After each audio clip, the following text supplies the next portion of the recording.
primeiro assunto é esse vídeo, é desse vídeo que eu vou extrair o comentário meu.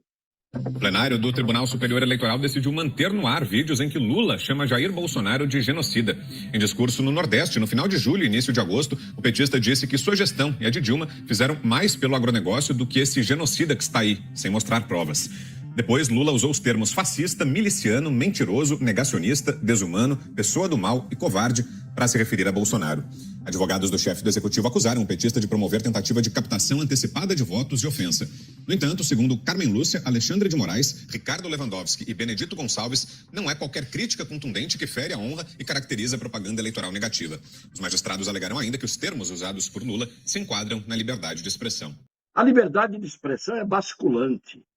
A liberdade de expressão é uma gangorra. A liberdade de expressão é um vai e vem.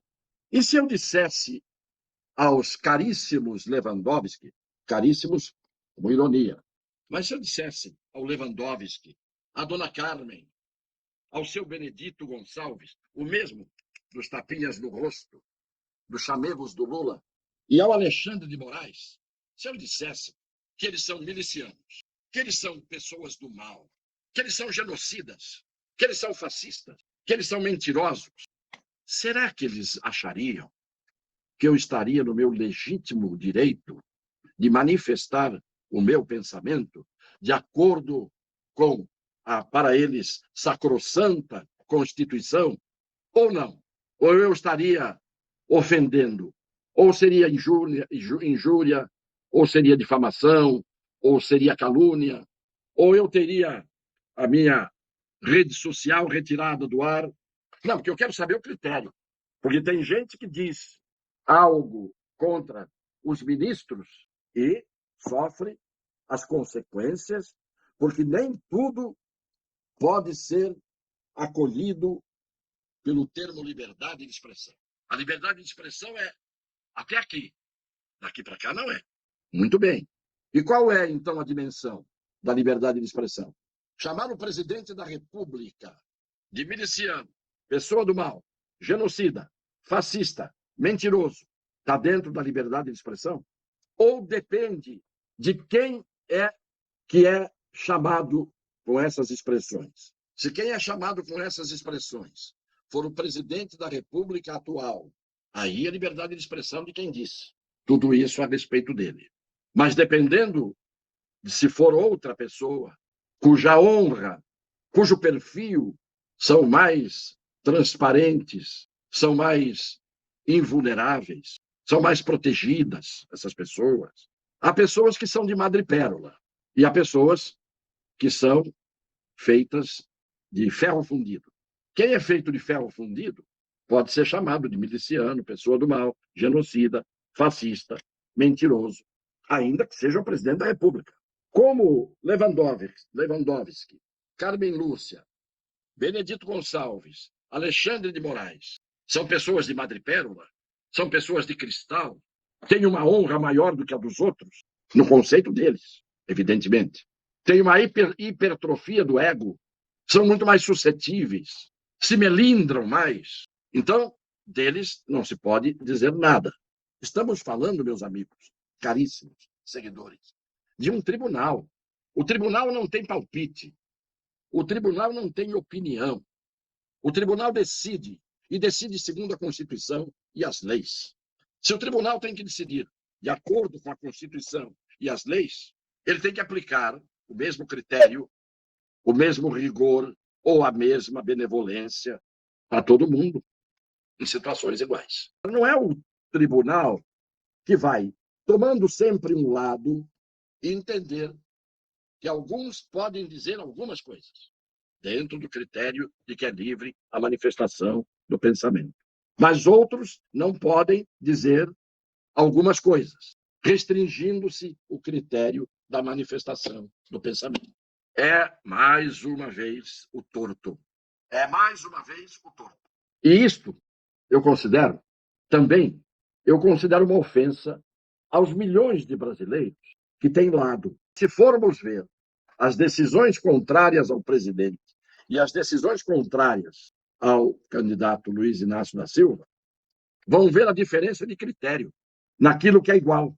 Se o presidente da República tivesse falado dos ministros, que eles são milicianos, pessoas do mal, genocidas, fascistas, mentirosas, o tribunal encararia essa afirmação do presidente da República como abrangida e acolhida pela liberdade de pensamento e de expressão?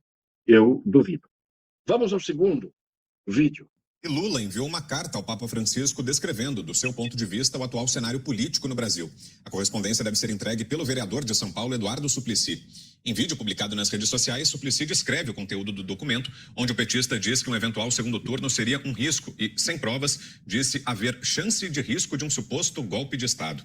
Lula ainda chama Francisco de amigo, agradeceu a carta que recebeu do pontífice enquanto estava preso, afirmou que seu vice na chapa, Geraldo Alckmin, é um homem íntegro e religioso.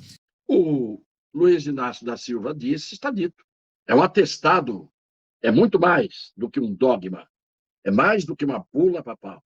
Eu diria até que se o concílio fosse aberto agora, um concílio, como o concílio de Latrão, concílio de Trento, o concílio Vaticano, para ditar normas da igreja, se reunisse esse concílio, tenho certeza que Geraldo Alckmin seria aplaudido de pé dentro do conselho e santificado em vida, porque o Lula disse que ele é um homem religioso e uma grande criatura. Eu queria ver se um dia, não precisava muito, se um dia o Palocci, por exemplo, já fez isso, já delatou o senhor Luiz Inácio da Silva.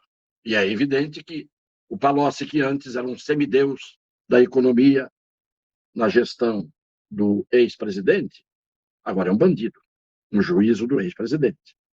Eu queria ver se um dia o José Genuíno, para dar um exemplo, traísse tudo o que disse, e o José Genuíno dissesse o que o Lula disse, o que o Lula não, o que o Alckmin disse do Lula. Depois de desgraçar o Brasil, está querendo voltar ao local do crime. Palavras que nós já vimos e ouvimos em todo lugar, ditas pelo Alckmin, que agora está colocado na mesma caravana chefiada pelo senhor Luiz Inácio da Silva. Imagine se o Genuíno tivesse feito o contrário, né, do que fez, do lado contrário, o Alckmin. O Alckmin santificado agora pelo senhor Luiz Inácio da Silva. Agora, o Suplicy sempre se mete, porque o Suplicy, e eu espero, nós temos talvez quase a mesma idade, eu espero manter a lucidez até o último dia em que eu usar a palavra, em que eu tomar atitudes. Porque o dia em que eu já não tiver lucidez, eu quero me calar, e se eu não me calar, que me calem. Ele está sempre, no caso do Cesare Battisti, lá estava ele, metido na história. Abre um buraquinho, o Suplicy se enfia. Agora vai levar uma carta para o Papa. E uma carta levada pelo Suplicy, o Papa vai receber de joelhos. Emitida pelo senhor Luiz Inácio da Silva. Escrita não foi, mas emitida.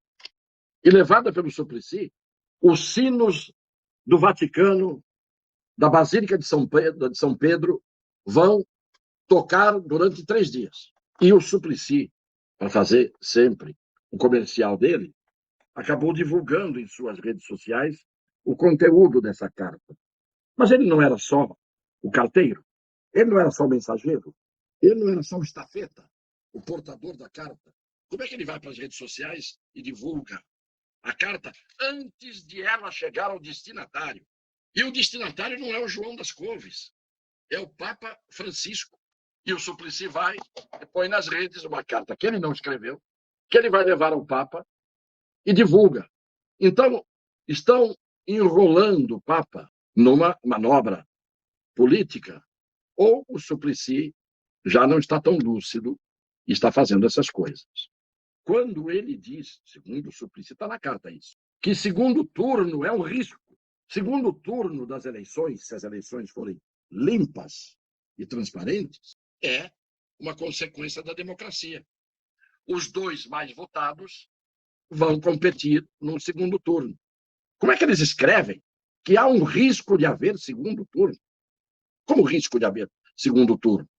Ou eles estão confiando no golpe que estão dando e já estão sabendo que esse golpe vai dar resultado e o presidente da República vai ser derrotado.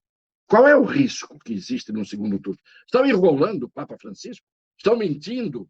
Estão inventando uma história? Cometendo esse atrevimento? Por quê? Ameaça de golpe, se houver segundo turno. Onde é que eles estão vendo isso? Com que autoridade eles vão dizer isso ao Papa? Então não venham querer que o Papa Francisco seja mais um cabo eleitoral militante, como tantos militantes que andam por aí ocupando cargos que os impediria de serem militantes. Agora estão levando para ele uma notícia da situação do Brasil. Por que não fazem um relatório, por exemplo, para levar para o Papa? E ele não tem nada a ver com isso. De como estão sendo determinados julgamentos, determinadas questões por determinados ministros do Supremo Tribunal Federal. Dizer que há um risco de golpe, dizer que segundo turno é risco, o atrevimento, quando chega a determinado ponto, por aqueles que se sentem intocáveis. E eu não duvido que esta carta tenha sido redigida por um dos atrevidos mais importantes, entre aspas, do Brasil, o senhor Randolfo Rodrigues. Isso é carta de Randolph. E o Suplicy é o estafeta que vai levar essa carta ao Papa. É um desrespeito, é um deboche, é um pouco caso que é feito conosco, ou que são feitos conosco. Aquelas pessoas de bem que gostariam que todos fossem pessoas de bem e do bem.